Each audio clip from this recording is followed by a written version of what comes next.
Hey there. Welcome back to the Imperfect Marketing Podcast. I'm your host, Kendra Corman, and today we're diving into a topic that's near and dear to my heart. I feel like all of these are, and probably yours too, if you've ever felt like you were juggling flaming torches while riding a unicycle. That's right. We're talking about productivity tools and techniques for marketers. Now, let's face it, as marketers, especially if you're flying solo or working with a small team, we may wear more hats than a millinery shop. We're content creators, social media gurus, data analysts, and sometimes even therapists. With so many balls in the air, it's no wonder that we sometimes feel like we're dropping the ball. But fear not, my friends. I am going to share some game changing tools and techniques that'll have you feeling like a productivity superhero faster than you can say ROI. That's return on investment for those of you new to my world. So let's start with the crown jewel of my productivity toolkit, Asana. Asana, how do I love thee? Let me count the ways.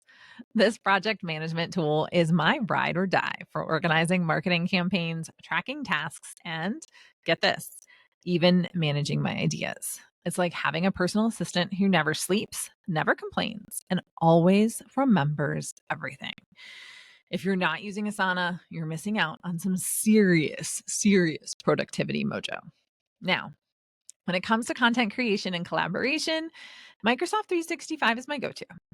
I know. A lot of you might be Team Google, but hear me out. The privacy, security, and controls in Microsoft 365 are top notch. As someone who deals with sensitive client information, it's a non negotiable for me.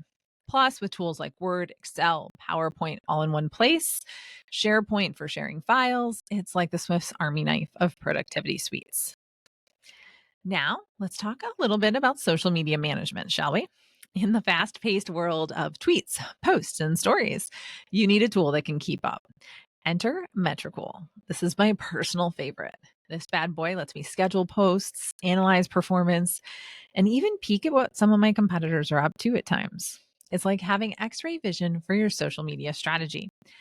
Most importantly, it lets me post when my followers are online, which is a huge time saver. Now, I know some people swear by Evernote or Notion for note taking and idea management. Check them out, right?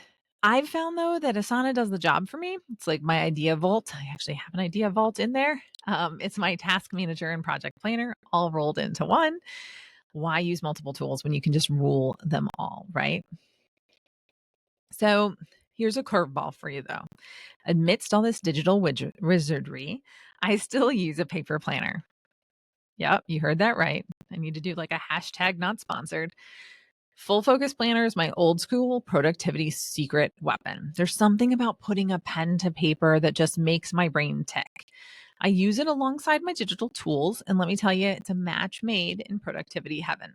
Everything is in my systems, but my prioritization and my calendar are a quick look to the side.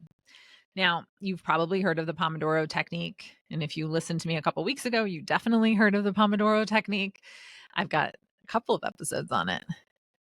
You work for 25 minutes, take a 5-minute break, rinse and repeat. It is great for those days when you just need to buckle down and crank out some serious work or serious content. Time blocking is another favorite of mine. I block out specific times for different marketing activities. Maybe mornings are for content creation, afternoons for client calls, evenings for strategy planning. It just helps me stay focused and avoid that dreaded context switching that can really eat up your day. Here's a quick tip that's saved my bacon more times than I can count: the 2-minute rule. If a task takes less than 2 minutes, just do it.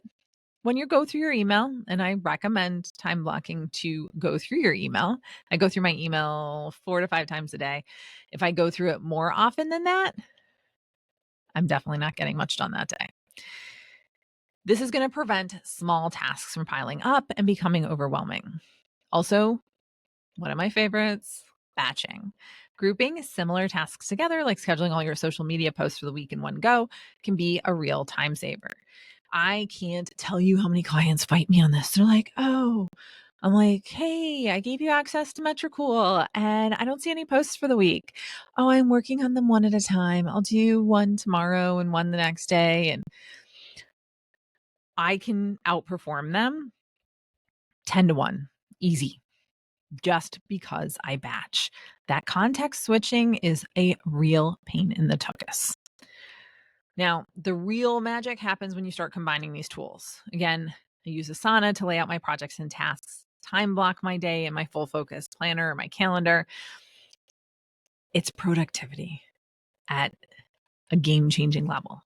Now, we can't talk about productivity without addressing some common obstacles. Notification overload, anyone? Turn those bad boys off when you need to focus. Close your email. My email window Outlook opens on my calendar, not on my inbox. Set clear boundaries and communication expectations. And remember, work-life balance, or which I don't think exists, more like work-life integration, isn't just a buzzword. It is essential for long-term productivity, insanity. So there you have it.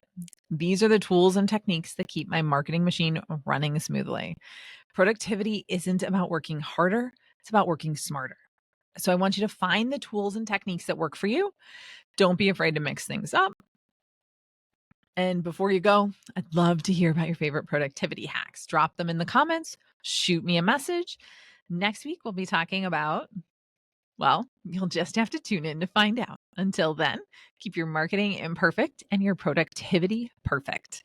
This is Kendra Corman signing off. Have a great rest of your day.